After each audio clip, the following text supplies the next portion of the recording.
Hi, welcome over. It's Mike Newton here at Lytham Golf Academy. I've got another head-to-head for you here, and again it's Titleist against TaylorMade.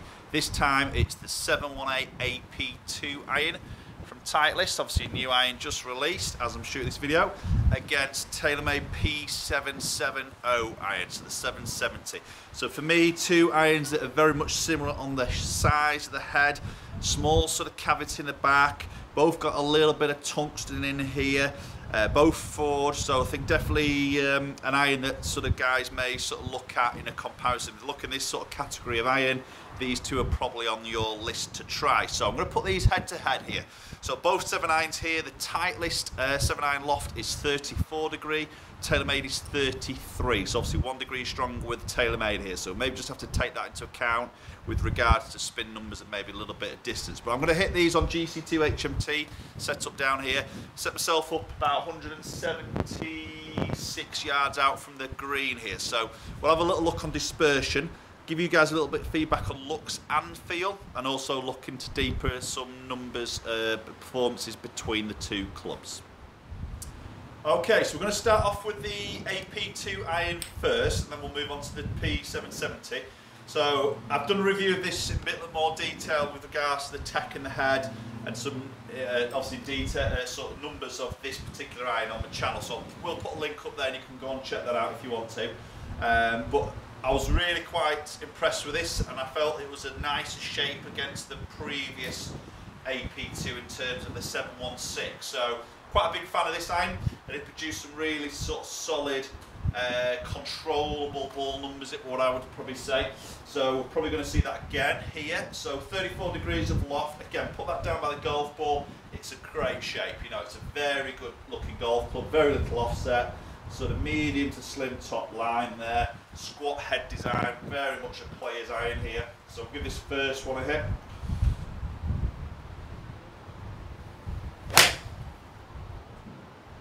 Yeah, feels great, as you'd expect. Soft, muted sound. You know, it's that forged head, nice high ball flight. Yeah, that's hitting the green pretty solid there. Really good feeling golf club there.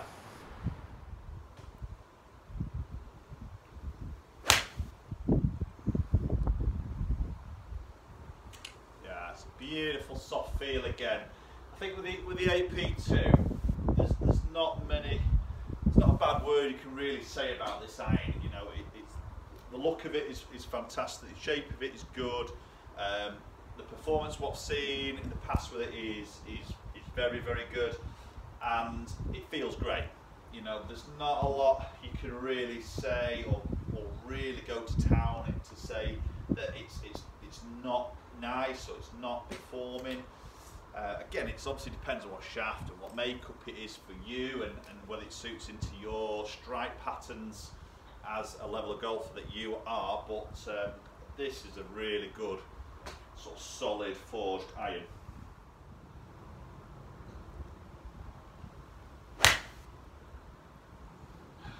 Feels great. Such a high ball flight, feels so soft. Yeah, really good. Very consistent carry number there again.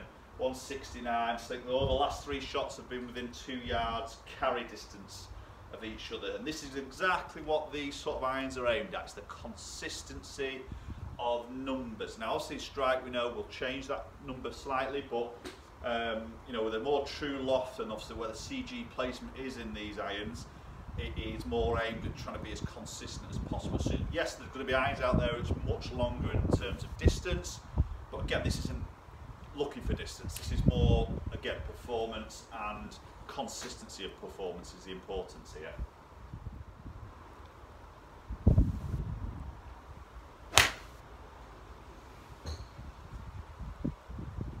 Okay, good. Another very good solid golf shot. Yeah, not quite as far as the other 166. I'll tell you what, you know, that is, as you know, as I say, very, very simple. Great solid golf club, performing really, really well there. I'm going to be really interested to see if TaylorMade does anything different here. I'm hopefully, well, not hopefully, but I'm expecting it doesn't, to be honest, but we'll have a look. Now we know there is a loft difference here. The TaylorMade is 1 degree stronger, so we will take that into account, maybe a little bit on the spin numbers and maybe distance numbers here. But let's crack on, and we'll move over to the P770, and then we'll look at some numbers in more detail. Right, okay, so P770 in my hands here now. So, I'd say very similar makeup to AP2 I've got here. Obviously this is 33 degrees, 1 degree strong, as I've just sort of mentioned there. So I think first thing I look at when I present that down by the golf ball is it's a very similar size head in relationship to the sort of length of the blade from the heel to the toe. Very, very similar to AP2 there. Very little offset on there.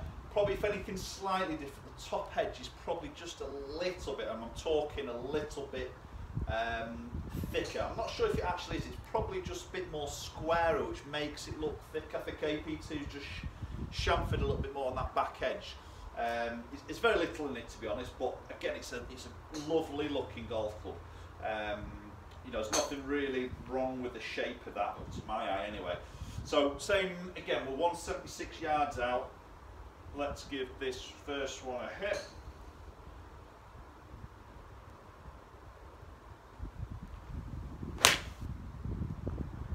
Good solid hit again, just push that fraction there, but good solid strike.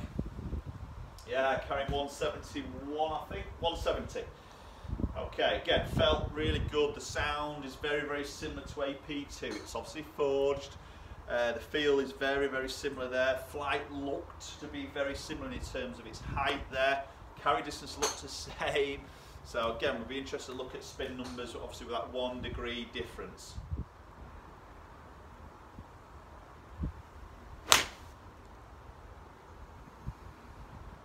Okay, didn't quite get hold of that one. That was a little bit lower in the face there, and yeah, that's just dropped off 167, but didn't drop massively there. I thought that might be a little bit more of a drop off there. We'll be interested to look at ball speed on that one. But that just felt a little bit low in the club face. Still hit target, but just, as I say, a little bit low in the face on the strike. Not a perfect strike there.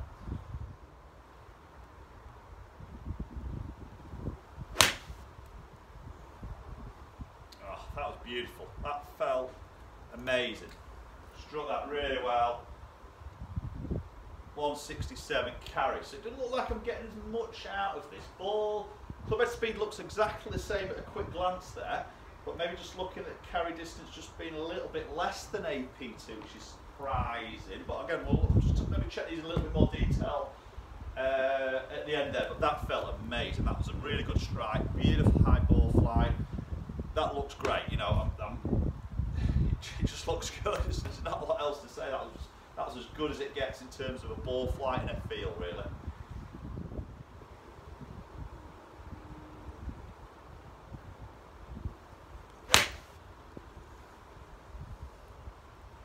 Yeah, feels great. Not a lot else I can say about that. It's a really nice ball flight. Looks really consistent. 167 again there.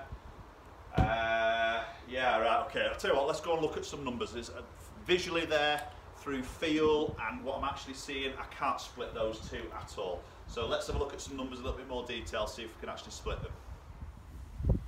Right, so let's have a look at some numbers here, guys. So AP2 obviously at the top, 770 underneath. So club head speed, virtually identical, 94 on average with 79 there. Ball speed, virtually identical, just touch quicker with AP2 there than 770. So again, not a lot in it. Bear in mind, AP2 was fractionally slower. It's created a little bit more ball speed there. Okay, launch angle is absolutely identical there. So maybe that 1 degree loft change there isn't changing launch angle for me. Spin number is virtually identical on average there. You see it averaging at 7.2. So this is the big difference you'll see from these sort of lofted irons. It's 34, 33 degree area. It's more traditional lofting against your game improvement, which is like 30 to maybe 29, 28 degrees on some occasions. In other models, you see spin number will stay higher. Okay, so this is exactly what I was saying before. More controllable irons for the player who wants that, isn't always striving distance, but wants that ultimate control. So averaging the carry distance at 169 with the Titleist against 167 with a TaylorMade. So again, virtually identical there. But I'll tell you what, that's probably the most identical set of numbers between two clubs I've seen in a long time in a lot of my comparisons. So I was maybe hoping that the numbers were going to split those two for me there, but they absolutely haven't. So as I say, visually, as I said earlier, I couldn't split those two. Feel-wise, I couldn't split it. And number-wise, hasn't helped me out at all. I can't even split them for that. So I've got two clubs performing very, very similar there. I may expected a little bit more difference because of that 1 degree loft change, but there was hardly anything there at all. So for me, if I'm going to have to make a call here and split them, I'll probably just really come down to probably looks. And on that, again, it's really, really close, but I'll probably go AP2. Just maybe that top edge is just a little bit more appealing to me, which looks a little bit slimmer there. And maybe looking at the back of it, possibly, again, who cares what the back of it looks like? You know, it's more what it looks like in the playing position there. I'll tell you what, two really good irons there. So anybody who's wanting forged, wants that bit of forgiveness there, but that compact head shape, that consistent number, isn't looking for distance, gotta go and try these two and put these head to head. Obviously, you've got to get them fit right for you, because that will make a difference to the performance. You know, the right lie, the right shaft, the right length, the right flex, right grip thickness is all got to be taken into account to make these clubs perform the best for you as an individual. Okay, I hope you found that video interesting there, or maybe not. It was a little bit too sort of down the line between both those really, but you know, just goes to show two really good performing golf clubs there. Do comment down below, let me know your thoughts on that. Do follow me on social media platforms, links are all in the description down below. Do hit that subscribe button, I very much appreciate it, and hopefully we'll catch up with you all very soon.